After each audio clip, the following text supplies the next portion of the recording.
All right, we're live. I'm going to share it a few places. Okay.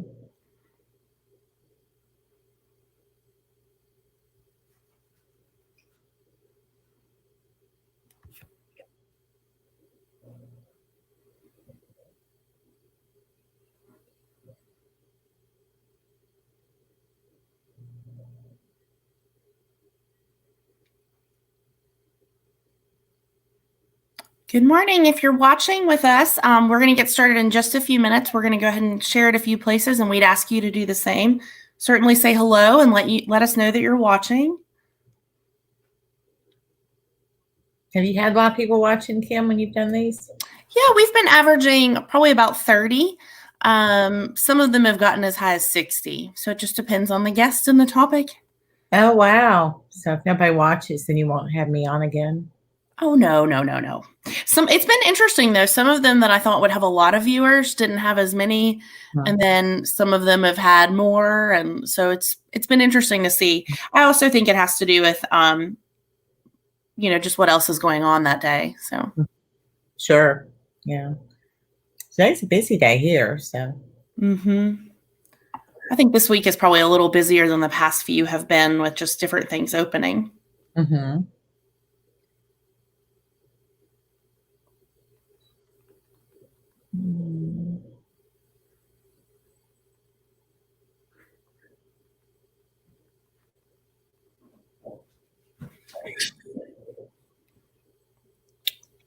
We're going to share it a couple more places and then we'll get started.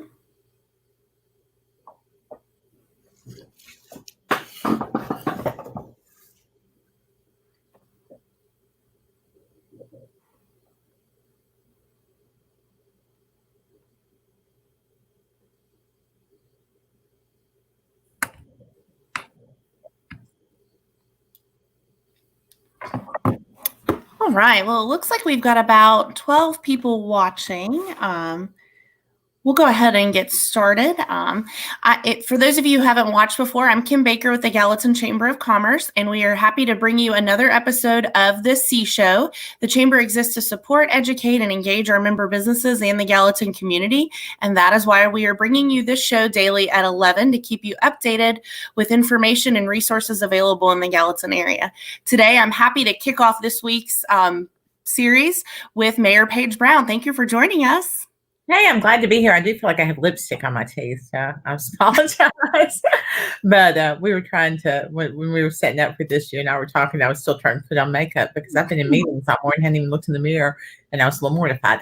But thanks. So thank you guys for doing this for the community. The Chamber, I think, is doing a great job in this new environment that we all find ourselves in to support our businesses as they have traditionally, but certainly in new ways that they've never done before. I think our chamber has really been a great model to other chambers around the country because of all the things that you all have been able to put your hands into and help make happen. And I'm really, really grateful for that. Well, I appreciate you saying that. We've got a great team. I know I told you yesterday when we filmed Baker and Brown, which will be coming back this week, people see a lot of me, but there's actually 6 of us, and I've got a great team working alongside with me. We're all in different places right now, but working really hard to serve the community. And so we're fortunate to be able to have a place to do this. So today we're going to be opening up and just talking about what's going on in Gallatin. We know this has been a big change for everyone over the past several weeks, and the days ahead will look different as well. If you're watching with us, we'd love for you to share this. We'd also love for you to drop a comment in the comment section and let us know that you're here. And then if you have any questions or feedback you'd like to share, we'll do our best to answer any of that at the end. But with that, Mayor Brown, I'd love for you to just kind of give us a little update of what it looks like within the city of Gallatin, maybe within some of the different departments. And I know you've been working on something really important right now. So just tell us. I have. It's budget. Been working on the budget, and actually I'm presenting it tonight. I would tell you, if you're interested in learning more about it, we will be streaming live tonight on our website, but also on Facebook under the Gallatin City Government page. And it's a work session, which we typically don't stream those, but since we have the buildings closed and people can't attend in person, we have been streaming them. So if you're interested in learning more about the budget tonight, it would be a good opportunity.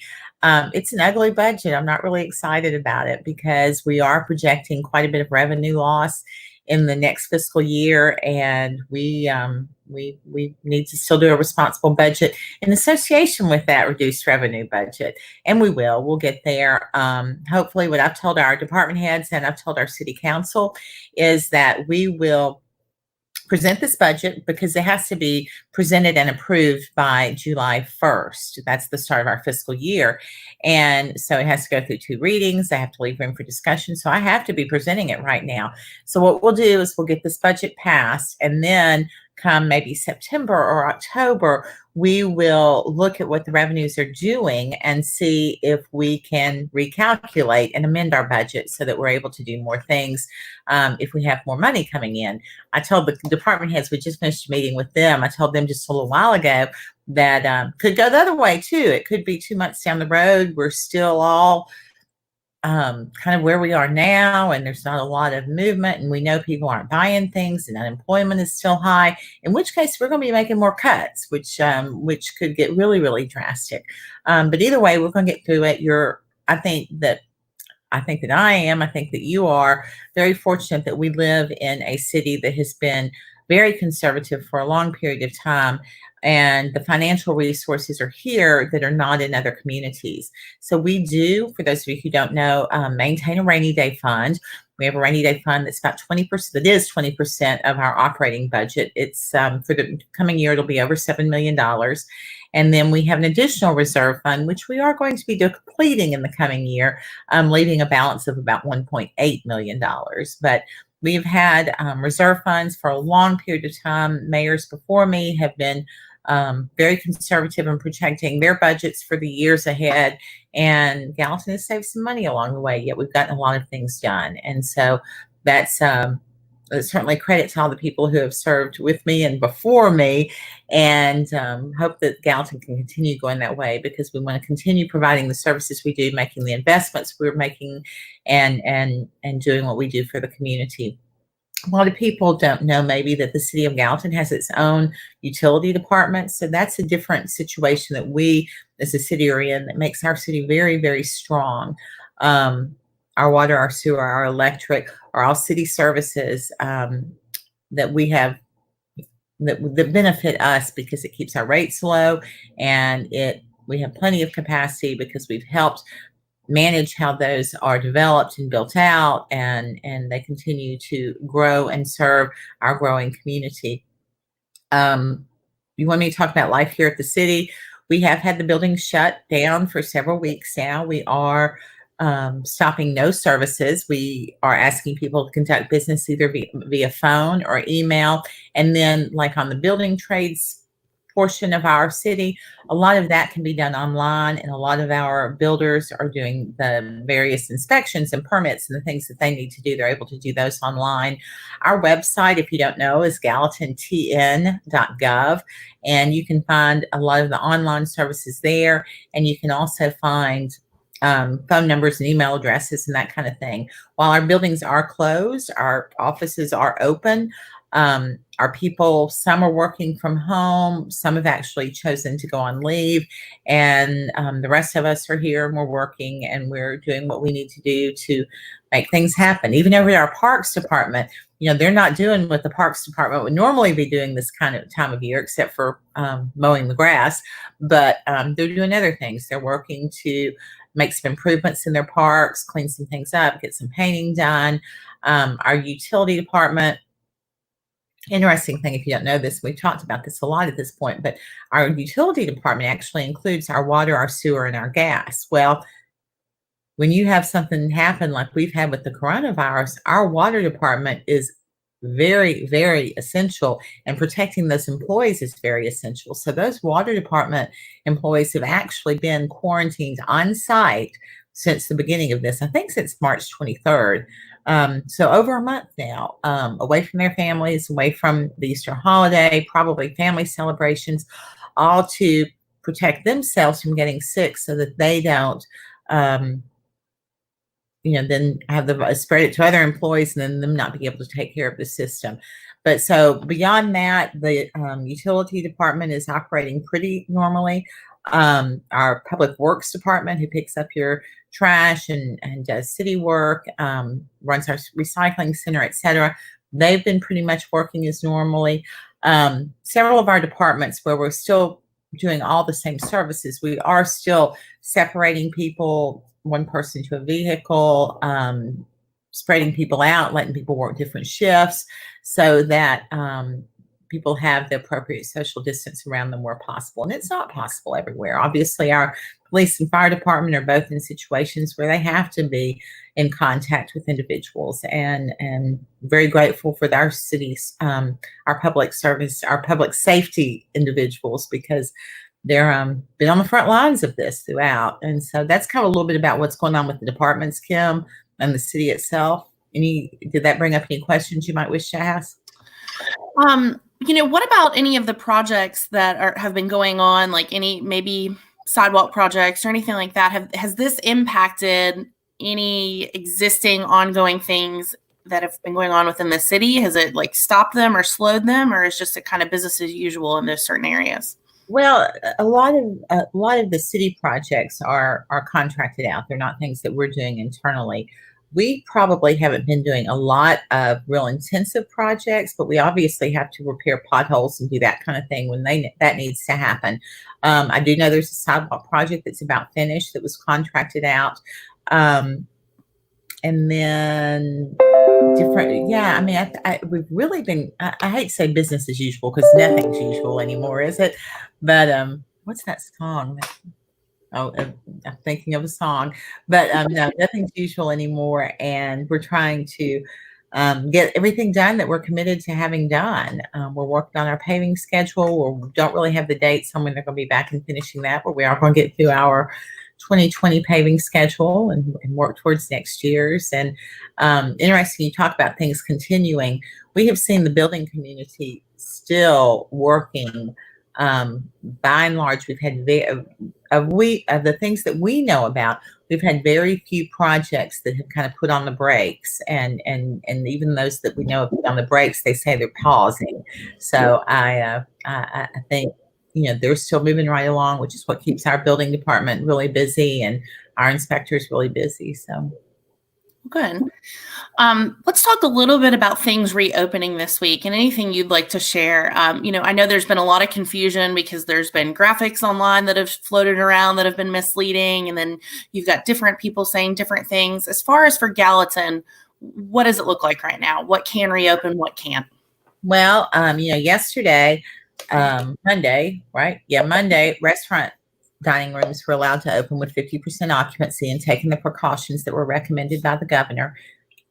And I think that happened. I've heard of some dining rooms opening, but I actually last night we went around to some places and realized that a lot of the dining rooms still weren't opening, which is certainly fine. I mean, that really tells me that different businesses are studying their ability to protect their employees and serve their customers well. And so I had someone message me one night on Facebook, do we have to open? Of course you don't. I want you to absolutely do the right thing for your business, your employees, and your patrons.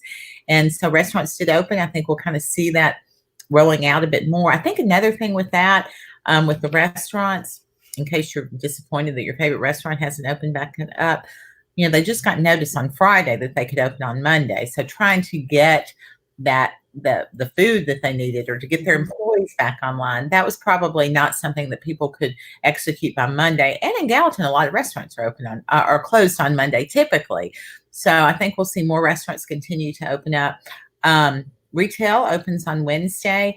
Gallatin has not had a lot of retail that's been closed. Certainly our shops on the square, I think Belk, but a lot of our retailers are ones that have been allowed to remain open because they provide essential goods for families. So I think people will be glad to see some of their small favorite shops open back up and be able to get some other kinds of goods that they may need in their household. Of course, with this opening, there is certainly a personal responsibility piece. We as patrons want to do what we can to help businesses operate safely, and that means respecting their guidelines and understanding that things are different. And when we feel impatient or we're waiting too long for pickup or delivery or being asked to take different precautions, because it still, to me, is hard when you're in an environment that you're real comfortable in to stay that 6 feet apart. It's like you forget for just a minute. I'm really good, like when I'm in City Hall, but for instance, the other day we went and looked at some property, and I was like, wow, I'm getting too close to these people. But yeah, so those are the kinds of things. And I think you'll see businesses offering those reminders, hey, we really need you to distance or whatever it may be. And we're waiting this week. I'm interested to see at the governor's press conference this afternoon, which I think is usually around 3, to see if he offers any guidance yet on things that we're getting a lot of. I know you are, Kim, and I certainly have been getting a lot of questions about gymnasiums or gyms, workout facilities, salons, massage places, those kinds of things. So I know people are anxiously awaiting. I know my father said he has got to get a haircut. He did not take me up on my offer to cut his hair for him. Yeah, we've talked about who could cut hair at our house, and it's been very unpopular opinion about who should cut hair. And I think Hayden actually ran and hid from us the other day when we were talking about giving him a haircut. So I know that your time has, some people have experienced more downtime during the past several weeks. I know for you and I that has not. Do what? I said, I know 2 people that haven't had more downtime. I know, but I know that our shifts have been a little different, and maybe some of the things we did spend our time doing, like events, like we weren't an event every night or every other night. Is there anything you've found joy in doing during this time that you normally maybe didn't have time to do? Well, I have not had time to plant my garden yet because the weather has not cooperated with the time that I've had off. So I'm not like that, but I have done a lot of cooking, and actually, I guess about 2 weekends ago, I did so much cooking that I was like, I've had enough. I don't want to do any more cooking because I was trying to do the Easter Meals on Wheels delivery. Was that 2 weeks ago? Was it 3 weeks ago? But no, I mean, I've been really kind of dug in with this, and I haven't had a lot of opportunity to get away from it or do anything that I really enjoy. We've been out in the woods some and that kind of thing. Been on some nice drives. Have looked at some properties in the area. Just some little fun things. But I find joy. I find joy in the kindnesses that I hear about that other people are exhibiting to their neighbors and their friends, and so it's been honestly it's been a pretty emotional time for a lot of reasons, because you're seeing your community really rally and rise up to what I think is the reputation they have of being a kind, generous, loving, caring, genuine, authentic community. I think we're proving that again. I think you're absolutely right. If you're watching and you have any questions you'd like to ask, go ahead and put those in the comments before we get wrapped up in a few minutes. I did see Balance and Breathe Yoga Studio said, was that 2 weeks or 3 weeks? That's story of all of our lives. And I think we're all kind of living in a fog right now. Yeah. April 79th. That is what it feels like. Is there anything else you think would be important for citizens to know, or any, pieces of encouragement you'd like to share? Well, I think, we need everybody to continue to hang in there. And I know it's been a long haul. I agree with what Balance and Breathe said. 2 weeks, 3 weeks, 3 years. Don't really know at this point. But we've got to continue to hang in together. We've got to bolster each other when we falter or get discouraged, and really, really have faith that there is something good that will come from this. I think, Kim, one good thing is I saw the thing about, y'all seen it too on social media, about when this is all over, we're really going to appreciate what we've had and realize how little we actually need and appreciate each other as humans. And I think that is probably the thing that I hope will come from this on a more, I don't know, municipal perspective standpoint. I will say that I think Gallatin has some really good days ahead. I think that there are going to be some exciting things coming down the road. They've not been derailed by this. I don't think they're going to be derailed by this. And we hope that in the coming months that we'll have a couple really cool things to announce for our city that will make you all happy, make you feel better about the financial stability of your community and the opportunities that are here and that will be continue to be attracted here. And so looking forward to that. we are in such a better place than a lot of people. It has been, this virus in Tennessee and in our community has been a really kind of, as sad, as hard, it's difficult. It's also been really, really interesting to observe. And I think that Gallatin has been hit so much harder than any other community in the state of Tennessee, just because the per capita numbers of cases, and certainly, unfortunately, the number of deaths that we've had here. Most communities, not everybody knows somebody that's had the virus or has died from it, but in our community, pretty much everyone does know someone who has had the virus or has died from it. And so that's been a hard way to deal with it. But I know that people have been supportive, loving, kind to one another, that they've, prayed for the families of those who have passed away. There's been a lot of support for our healthcare workers. There's been a lot of support for people who might have been quarantined because either they did have COVID or they were suspected of having COVID. I mean, it's just really been a beautiful exhibit of how a community,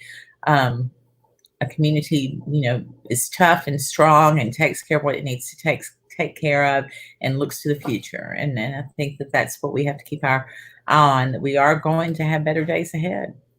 I'm very confident of that. And we are too. And I think that's great advice and great encouragement for everybody. The chamber and our members, and I think we speak for most when we say that we really, really appreciate your leadership during this time and your transparency and your authenticity and just being very in front of people and keeping in touch with folks during this time. Because I know, I connect with chamber people from across the country, and some of them have said that their cities have just kind of shut down and they haven't heard from anybody. And I'm so glad that has not happened in Gallatin. So we appreciate you and thank you. Well, I appreciate that. And I know that more than one person has heard me say stupid things, or I've gotten tongue-tied, or I've been so deliriously tired that I haven't communicated well. But I really have tried to, be accessible to people, answer questions, help them, and do this, this different kind of outreach that we've been doing between our show and our Facebook Lives and now this show. And I don't like it, but I do it, and I appreciate the people that are kind to me and encouraging to me, and I want to be the same to other people. Well, we appreciate it, and I think it's a domino effect, and it certainly helps with the culture of Gallatin that we've all developed here and love. So we thank you for that. With that, I think that about wraps up today, unless you have anything else you'd like to add. No, just that I agree. Kindness does perpetuate kindness, and a smile is contagious. And I know it's kind of hard to smile behind a face mask, but it'll show in your eyes. So you can see it here. Yep, the crow's feet are out my eyes. But y'all keep doing what you're doing, and look for the opportunities out there to make somebody's day better. And thank you all for loving our community. I really do love you guys. I love Gallatin, and I know y'all do too. And just we're going to be better on the other side. So thank you, Mayor Brown. And thanks everybody who tuned in to watch us today. We will be back tomorrow at 11 live with the C Show on the Chamber's Facebook page. Tomorrow joining us will be a very special guest, Ryan Baker, talking about the Sumner County Museum and how we are living in history in the making moments. So we hope we'll see you tomorrow at 11, and have a great day. Bye. Bye, y'all. Thank you.